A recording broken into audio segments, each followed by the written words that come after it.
De nombreuses fois, j'ai entendu des frères antillais faire des réflexions très négatives à l'égard de l'Afrique et des Africains.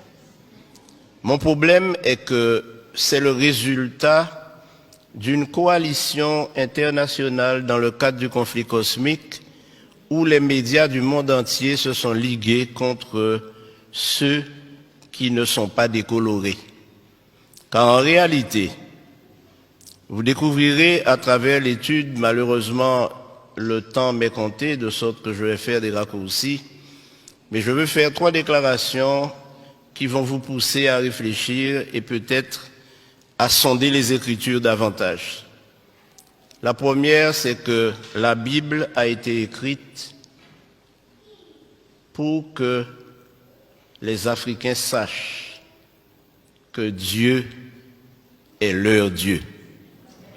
La deuxième chose que je vais dire, c'est que le peuple d'Israël est un peuple noir. Et la troisième chose que je dirai, c'est que nous, Antillais, descendants d'esclaves, il y a probablement parmi nous des descendants des tribus d'Israël. Alors plusieurs fois nous avons dit, mais c'était pour les Juifs. Nous ne sommes pas Juifs. Nous ne sommes pas Israélites. Je fais la différence entre Israélites et Israéliens. Et qui sommes-nous? Et volontiers, nous nous décrivons comme des païens ou des païens convertis. Mais attention. Pour répondre à toutes les questions que j'ai soulevées, et ne m'en veuillez pas, il faut commencer par répondre à une première question. Où Dieu a-t-il planté le jardin d'Éden? Alors certains me diront toutes sortes de lieux géographiques. Mais si nous lisons attentivement, et j'aimerais, frères, vous dire que lire la Bible n'est pas suffisant. Mais ce qui est important, c'est de sonder les Écritures, questionner notre foi et questionner nos pratiques. Mais j'aimerais vous inviter à lire en Genèse chapitre 2 pour découvrir que le jardin d'Éden était en Afrique centrale. Je pourrais m'arrêter là et vous laisser partir frustré. Et probablement vous posant des questions en vous disant, mais ce pasteur qu'on a invité aujourd'hui, d'où vient-il? Qui est-il? Quel étrange personnage. Mais vous savez, mes amis, je suis né dans l'église adventiste, mais je n'étais pas adventiste quand je suis né.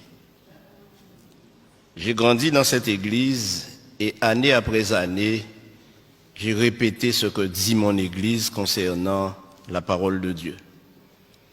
Mais le Seigneur m'a fait prendre conscience de la nécessité d'étudier la Bible sans préjugés. Et en tant que fils d'esclave, le premier préjugé que nous avons développé tous ou presque, c'est que tout ce qui est bon ne vient pas de chez nous, mais de l'extérieur, oubliant que tout ce que nous avons accumulé comme conception de notre religion vient du Code noir. Et le Code noir stipulait que les Africains ou les hommes de couleur noire n'ont pas d'âme, ne sont pas capables d'adorer et ils ne peuvent pas avoir un Dieu autre que le Dieu de leur colon, de leur maître. Donc, les hommes de couleur noire ne peuvent pas avoir un Dieu autrement que blanc. Et voilà ce que nous avons cultivé. Et jusqu'à présent, nos enfants, nous leur montrons un Christ blanc, nous leur montrons des anges blancs, et quand nous parlons de Dieu, nous pensons même déjà, nous l'avons déjà coloré en blanc. Mais mes amis, la Bible m'enseigne autre chose. Tout à fait autre chose. Et quand je lis la répartition des nations sur terre, je me rends compte que nous sommes tous cousins et cousines. Car nous sommes tous mon cher Max, des descendants de Noé. Tous descendants de Noé, à travers ses fils. Or, le seul fils de Noé qui était un albinos, donc blanc, c'était Japhet. Mais Sem et Cam, ou Ham, puisque Cam c'est francisé, étaient noirs. Les Sémites sont des noirs. Les descendants de Sem sont des noirs. Et les descendants de Cam sont des noirs. Et c'est la Bible qui le prouve. Dans la généalogie de Jésus, il y a plusieurs Cananéens. Plusieurs femmes cananéennes ont enfanté avec des Sémites ou des Couchites. Vous savez, quand nous lisons la Bible, frères et sœurs, nous ne la sondons pas. Lorsque nous arrivons sur les généalogies, sur le livre des Chroniques, nous passons au chapitre suivant, ou au livre suivant. Mais lorsque nous lisons les généalogies et les Chroniques, alors la Bible nous parle différemment et résonne dans notre esprit maintenant qu'il s'agit de nous-mêmes. Frères et sœurs, notre religion n'aura aucun sens si nous nous mettons à imaginer notre religion à travers la religion des autres. Dieu ne nous a pas été prêté par les Blancs, puisque Dieu est le Dieu des Noirs. Nous ne pouvons pas prétendre suivre une religion que nous avons reçue de ceux qui nous ont évangélisés. D'ailleurs, ceux qui nous ont évangélisés, ils ont commencé par nous tuer lorsque nous n'acceptions pas leur religion. Et j'aimerais vous dire que lorsque les esclaves ont été déportés de l'Afrique aux Antilles, en Amérique et dans les colonies, ils avaient une spiritualité. Ils adoraient Dieu. Ils le connaissaient. Et ce que le Code noir a fait, c'est de leur enlever ce Dieu qu'ils adoraient déjà pour le remplacer par un Dieu inconnu. Je crois que nous devons revenir à la parole de Dieu. Alors, mes amis, Abraham était un noir qui vivait dans un pays noir avec une femme noire, Sarah. Mais la question est, quelle est la couleur de Jésus? Qui ne s'est pas posé cette question? Une autre question pourrait être, mais quelle est la couleur de Dieu lui-même? Bon, je vous dirai, la couleur de Dieu, pour mettre tout le monde d'accord, c'est arc-en-ciel. Parce que la Bible nous dit que personne ne l'a jamais vu, mais lorsqu'on regarde son trône, le trône est entouré d'un arc-en-ciel. Donc on va dire que la couleur de Dieu, c'est arc-en-ciel. Mais j'aimerais vous dire, mes amis, que les choses ne sont pas aussi faciles. Dans le Nouveau Testament, nous trouvons plusieurs Africains. L'eunuque, par exemple, il était de quelle nationalité? Il était éthiopien. Donc il venait du pays de Couche. Maintenant, quel est le plus grand et plus célèbre Africain que nous connaissons? Le plus grand et plus célèbre, plus fameux Africain que je connaisse, c'est Moïse, né en Égypte. Il est né en Égypte. C'est un Africain, Moïse. Un Africain noir. Beaucoup de personnes s'imaginent Moïse à travers le film de Cécile B. DeMille, un vieux blanc, à tête blonde, à cheveux blancs et barbe blanche. Non! Et la raison est simple, mes amis. Moïse a été élevé à la cour de Pharaon pour succéder au Pharaon. Or, nous savons aujourd'hui, et le monde scientifique, les historiens, les théologiens savent que les Égyptiens étaient des Noirs et les pharaons étaient noirs. Alors, Moïse était le plus grand noir célèbre que l'on connaisse. Et ceci a été prouvé par le plus grand savant du XXe siècle africain, qui s'appelle Cheikh Anta Diop et qui a déterminé par ses études et prouvé au monde scientifique que la civilisation égyptienne et noire est la première civilisation du monde. Et aujourd'hui, quand nous parlons, nous disons que l'Afrique est le berceau de l'humanité, n'est-ce pas? Et si le berceau de l'humanité est en Afrique, ça signifie que Dieu a créé Adam et Ève en Afrique. Et quand nous disons que l'Afrique est le berceau de l'humanité, nous oublions malheureusement que l'Afrique a été à l'origine de toutes les sciences, de toutes les connaissances, à l'origine de tout ce que nous avons dans cette civilisation occidentale européenne, mais qui a été détruit lors des conquêtes. Et on a cassé les nez de toutes les statues égyptiennes pour qu'on ne voit pas le caractère négroïde. Ainsi donc, mes amis, ne nous laissons pas embarquer, mais puissions-nous cultiver une religion authentique.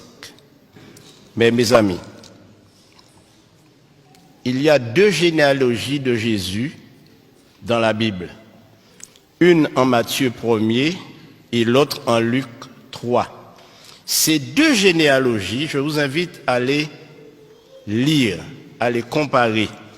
Et vous vous rendrez compte qu'elles sont inversées, c'est-à-dire une commence par la fin et l'autre commence par le commencement. Mais pourquoi ces 2 généalogies ont été données? La première, c'est que la généalogie en Matthieu prouve que Marie est bien la mère biologique de Jésus et elle était noire. À la question, mais quelle est la couleur de Jésus? Alors, si je vous dis que je ne sais pas, vous ne me croirez pas, après tout ce que j'ai dit. Mais ce que j'ai découvert en étudiant les généalogies, c'est que toute l'ascendance de Jésus, depuis Abraham, est de lignée noire, sémite et cushite. Alors évidemment, la conclusion est simple. Ne me faites pas dire que Jésus était noir, mais si vous me le faites dire, je le dirai. Alors, en Jean 8, 32, le Seigneur Jésus-Christ lui-même nous dit, connaissez ce texte? Vous connaîtrez la vérité et la vérité vous affranchira. Ce dont nous avons besoin aujourd'hui, frères et sœurs, c'est d'être affranchis de tous les concepts, de toutes les idées, de toutes les philosophies que nous entendons dans les sermons, que nous entendons dans les études, que nous entendons des gens afficher et affirmer. La Bible nous dit que le peuple noir n'est pas maudit, que le peuple noir fait l'objet de l'attention de Dieu, parce que Dieu s'est adressé à des Noirs.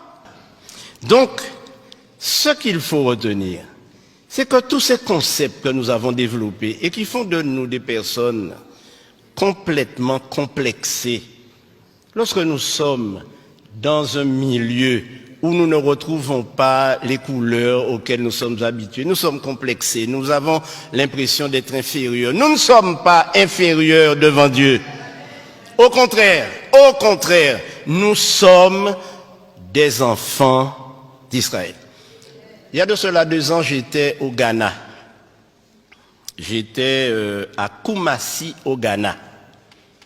Et là, j'ai rencontré de nombreuses personnes qui m'ont dit, nous sommes des descendants de Siméon. Et ceci a éveillé mon attention. Mais savez-vous ce qui s'est passé? Lorsque les Romains sont entrés à Jérusalem et qu'ils ont commencé à persécuter les enfants d'Israël, qui étaient des Noirs, ils se sont enfuis en Afrique de l'Ouest.